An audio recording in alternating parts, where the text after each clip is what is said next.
بسم اللہ الرحمن الرحیم۔ السلام علیکم۔ اشفاق احمد صاحب کہتے ہیں یہ اس زمانے کی بات ہے جب میں نیا ولائت سے آیا تھا تو اس بات کی دھن سوار تھی کہ کسی سے ہمارے یہاں جسے وزڈم آف ایسٹ کہا جاتا ہے اس کے بارے میں معلومات اکٹھی کی جائیں۔ تو اس سلسلے میں مجھے مختلف علاقوں میں مختلف جگہوں پر مختلف کونوں میں جانا پڑا۔ خاص طور پر میں نے ایسے ڈیرے تلاش کیے جہاں بابے لوگ رہتے تھے، اور آپ نے یہ لفظ میرے منہ سے بارہا سنا ہوگا تو میں حضرت سائیں حضرت شاہ صاحب کے ڈیرے پر جاتا تھا اور ان سے علم کے بارے میں جانکاری حاصل کرنے کی کوشش کرتا تھا، جو علم کتاب میں موجود نہیں ہے، اور وہ علم میرے علم کے ساتھ بری طرح ٹکراتا تھا کیونکہ میں علم کے معاملے میں ایک اور طرح سے تیار کیا گیا تھا۔ وہاں کا علم ایک اور طرح کا علم تھا، لیکن مجھے اس میں دلچسپی تھی، لیکن اس کے ساتھ ساتھ خرابی بھی تھی کہ جو میرے ساتھی اور میرے عصر ادیب تھے، لکھنے والے تھے، اس بات کو بہت برا سمجھتے تھے کہ ہمارا ایک پڑھا لکھا آدمی سیانہ بیانہ اتنی دور سے ہو کر آیا ہے، ولایت میں پڑھتا بھی رہا ہے، یہ کس بیہودہ کاروبار میں لگ گیا ہے۔ ان کو بڑی تکلیف بھی ہوتی تھی اور وہ میرے خلاف بڑے کالم بھی لکھتے تھے۔ میری بیوی بہت ناراض ہوئی کہ آپ یہ کیا کام کرتے ہیں، تو میں چھپ چھپ کر ڈر ڈر کے جاتا تھا۔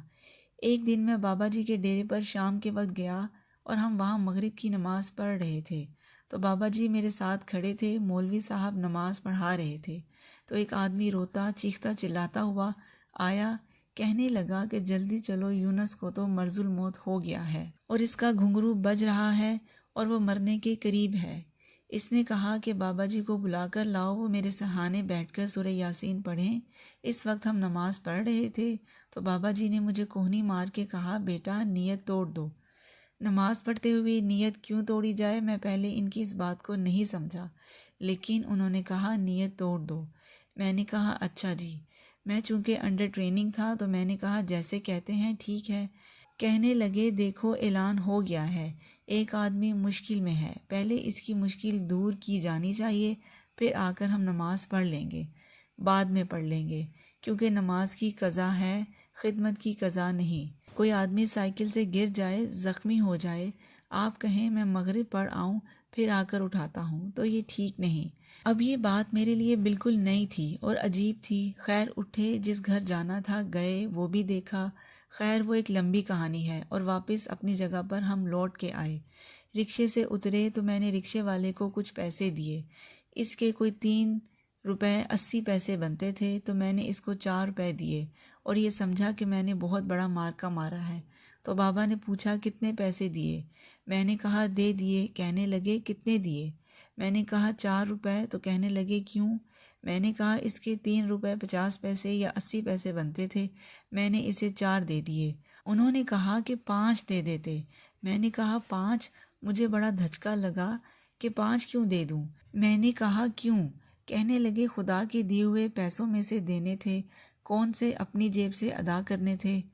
پھر اس نے مجھے تھوڑا سا ہلایا، لیکن میں نے اس بات کو سمجھا عقلی طور پر، جذباتی طور پر وہ بات میرے اندر نہیں اتری، لیکن اس کے بارے میں سوچتا رہا، غور کرتا رہا۔ اگلے دن ہمارے ایک دوست، بہت پیارے دوست ابن انشا، وہ کراچی سے آئے، وہ مجھے گھر ڈھونڈتے رہے، پھر انہیں پتہ چلا کہ میں اس وقت کہیں اور جگہ موجود نہیں ہوں، کسی لائبریری میں نہیں ہوں۔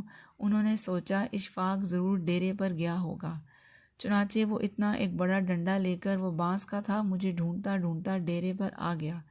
اسے پتہ تھا اب اندر داخل ہوا نہیں، باہر کھڑا رہا۔ اس کو تکلیف بھی تھی، شرمندگی بھی کہ یہ آدمی کس جگہ پر آ کر بیٹھتا ہے۔ میں اندر بیٹھا رہا، میں ڈرا ہوا تھا۔ اس نے کہا باہر آؤ تم۔ باہر ڈرتا ہوا اس کے قریب پہنچا۔ اس نے کہا تمہیں شرم آنی چاہیے، تمہیں کتنی مرتبہ کہا ہے یہ زمانہ سائنس اور ٹیکنالوجی کا ہے، تم کس فضول جگہ آ کر بیٹھ جاتے ہو اور کیا سیکھتے ہو یہاں پر؟ ابن انشا کو غصہ تھا اس بات کا، وہ مجھے بتانا چاہتا تھا۔ باہر کھڑے اسی طرح سے بانس کا باریک سا ڈنڈا لیے کہنے لگے مجھے یہ بتاؤ یہاں کیا ہے جو تمہیں کسی کتاب میں، کسی لائبریری میں نہیں ملتا؟ کون سی چیز ہے؟ میں نے کہا انشا کچھ خاص نہیں، کچھ ایسی چیزیں مشاہدے سے گزرتی ہیں جو مختلف ہوتی ہیں۔ کہنے لگا کیا؟ میں نے کہا کل ہم گئے تھے، اس طرح سے رکشے کا کرایہ دیا، اس رکشے میں سے اترے، اس طرح سے میں نے پیسے دیے، اس طرح سے بابا جی نے کہا تو نے 5 ہی دے دینے تھے، تو کیا تھا؟ تو نے کون سا اپنے پلے سے دینے تھے؟ تو انشا خاموش ہو گیا یہ سن کے۔ اب وہ شاعر آدمی تھا، اس کی روح بہت پیاری تھی، وہ یہ تو برداشت نہیں کر سکتا تھا کہ بڑی اچھی بات ہے، لیکن اس نے یہ سن لی اور یہاں بات ختم ہو گئی۔ اس کے کوئی 2 مہینے کے بعد میں کراچی گیا تو انشا جی کے دفتر ملنے پہنچا۔ انشا بیٹھا کام کر رہا ہے، ہم گپ شپ لگا رہے ہیں، ادھر ادھر کی باتیں کرتے ہیں، بہت خوش۔ ایک لڑکی آئی، اس کی صحت بہت خراب تھی، اس کی آنکھوں میں یرکان اتنا نمایاں تھا کہ جیسے پیلا رنگ بھرا ہو۔ اس نے چھپانے کے لیے اپنی آنکھوں میں سرمے کی بہت موٹی تہ لگا رکھی تھی، تو کالا برقع اس نے پہنا ہوا آ کر کھڑی ہو گئی انشا جی کے سامنے۔ اس نے ایک خط ان کو دیا، وہ خط لے کر رونے لگا، پڑھ کر اس لڑکی کی طرف دیکھا، پھر میز پر رکھا، پھر دراز کھولا، کہنے لگے، بی بی میرے پاس اس وقت یہ 300 روپے ہی ہیں، یہ تم لے لو، پھر بعد میں بات کریں گے۔ کہنے لگی بڑی مہربانی۔ وہ بیچاری ڈر سی گئی، گھبرا سی گئی۔ اس نے کہا بڑی مہربانی، دے دیں۔ وہ لے کر چلی گئی۔ جب چلی گئی تو میں نے انشا سے کہا، انشا یہ کون تھی؟ کہنے لگا پتہ نہیں، میں نے کہا اور تجھ سے پیسے لینے آئی تھی، تو نے 300 روپے دے دیے، تو اس کو جانتا نہیں؟ کہنے لگا نہیں، میں اتنا ہی جانتا ہوں، یہ خط ہے، اس میں لکھا تھا، محترم انشا صاحب، میں آپ کے کالم بڑے شوق سے پڑھتی ہوں اور ان سے بہت خوش ہوتی ہوں، اور یہاں پر لیاری میں ایک پرائمری اسکول میں ٹیچر ہوں، تو میری 130 روپے تنخواہ ہے، میں اور میرا بابا یہاں کھولی میں رہتے ہیں، جس کا کرایہ 160 روپے ہو گیا ہے اور ہم وہ ادا نہیں کر سکتے، اور آج وہ بندہ سامان اٹھا کر باہر پھینک رہا ہے۔ اگر آپ مجھے 160 روپے دے دیں تو میں آہستہ آہستہ کر کے 10 روپے کر کے اتار دوں گی۔ میں کراچی میں کسی اور کو نہیں جانتی سوائے آپ کے، وہ بھی کالم کی وجہ سے۔ میں نے کہا اوئے بے وقوف آدمی، اس نے تجھ سے 160 روپے مانگے تھے، تو نے 300 دے دیے۔ کہنے لگا میں نے بھی تو دیے میں سے دیا ہے۔ اس کو بات کی سمجھ آ گئی تھی، یہ نصیبوں کی بات ہے، یعنی میری سمجھ میں نہیں آئی۔ میں جو بڑے دھیان سے جاتا تھا، ڈکٹیشن لیتا تھا، کوششیں کرتا تھا جاننے کی۔ میں نے کہا اوئے یہ فقرہ تو میں نے کہیں سنا ہے۔ کہنے لگا میں نے کچھ کالم لکھے تھے، یہ ان کا معاوضہ تھا، یہ 300 روپے میرے پاس ایسے ہی پڑے تھے، میں نے دے دیے۔ تو کوئی 8 مہینے کے بعد میری پھر اس سے ملاقات ہوئی، لاہور آیا تو کہنے لگا وہ جو فلسفہ تیرے بابا کا ہے بڑا خوفناک ہے اور بہت بڑا ہے، اس میں سے تو آدمی باہر ہی نہیں نکل سکتا۔ میں نے کہا کیوں؟ کہنے لگا میں نے اس لڑکی کو 300 روپے دیے تھے تو میری جان عذاب میں پڑ گئی۔ میں ٹوکیو میں ایک میٹنگ اٹینڈ کرنے گیا تھا، وہاں مجھے یونیسکو سے خط آیا، تمہارے $1000 ہمارے پاس پڑے ہیں، وہ بتائیں ہم آپ کو کہاں بھیجیں۔ میں نے اس کے جواب میں لکھا میں چونکہ سرکاری ملازم ہوں اور سرکاری حیثیت سے آپ کی خدمت میں حاضر ہوا تھا، اس لیے میری گورنمنٹ نے مجھے سارا ٹی اے دے دیا تھا۔ انہوں نے کہا اس کا اس کے ساتھ کوئی تعلق نہیں، یہ ہماری طرف سے ہے جو سارے پارٹیسپینٹس کو تحفے میں دی ہوئی رقم ہے۔ تو میں نے فوراً خط لکھا کہ خبردار اس کو ہاتھ نہ لگانا، وہیں رکھنا، اس زمانے میں یہی حالات تھے ڈالر کے جو آج کل چل رہے ہیں، میں وہاں آ کر لے لوں گا۔ اس کی یہ کیفیت ہوئی، اسے 1 سال کے اندر اندر پیسوں کی بارش ہو گئی، ایسی جگہ سے آنے شروع ہو گئے کہ اس نے سوچا تک نہیں تھا۔ 2 سال اس کی یہ کیفیت رہی، پھر وہی ڈنڈا لے کر میرے گھر آیا لڑائی کرنے کہ تو نے یہ مجھے بڑی لانتی بات بتا دی ہے، میں اتنا تنگ آ گیا ہوں، اتنے پیسے میرے پاس آنے لگے ہیں کہ میں اب بھرتا نہیں ہوں، اب میں نے دینے بند کر دیے ہیں، خدا نہ کرے میرے سامنے کوئی تڑپ کر مر جائے، میں کچھ نہیں دیتا، یہ تو عذاب ہے، دیتے جاؤ تو آتے جاتے ہیں۔ میں نے کہا اس کا علم تو مجھے بھی نہیں، میں تو ابھی پوچھ رہا ہوں اور سیکھ رہا ہوں کہ یہ کیسے ہوتا ہے۔ تو میں نے یہ بات زندگی میں عجیب و غریب دیکھی کہ اگر آپ دیتے ہیں تو وہ لوٹ کر آپ کے پاس آتا ہے، یہ صدائے باز گشت ہے جو کہ لوٹ کر واپس آتی ہے۔ آدمی سوچتا ہے یہ 70 روپے تھے، اس میں سے میں نے 30 روپے دے دیے، تو میں نے ابھی تھیسس لکھنا ہے، PhD کرنی ہے، تو بعد میں خرچ کرنے ہوں گے، پھر کہاں سے آئیں گے؟ حالانکہ یہ بات اس طرح نہیں ہے۔ اب اللہ میاں کا عجیب و غریب سسٹم ہے، وہ یہ کہ جو کچھ آپ دیتے رہتے ہیں وہ کچھ آپ کا جمع ہوتا رہتا ہے۔ مجھے یاد آ گیا حضرت مجدد الف ثانی، وہ بہت سخت اصولی بزرگ تھے، لیکن ایک بات میں ان کی کبھی نہیں بھولتا۔ انہوں نے فرمایا جو شخص تجھ سے مانگتا ہے اس کو دے، کیا یہ تیری انا کے لیے کم ہے کہ اس نے اپنا دستے سوال تیرے آگے دراز کیا؟ بڑے آدمی کی کیا بات ہے۔ اس سلسلے میں ایک حدیث بھی ہے اور وہی سچ ہے۔ پھر فرماتے ہیں عجیب و غریب انہوں نے یہ بات کہی کہ جو حقدار ہے اس کو بھی دے اور جو ناحق کا مانگنے والا ہے اس کو بھی دے، تاکہ تجھے جو ناحق مل رہا ہے کہیں وہ ملنا بند نہ ہو جائے۔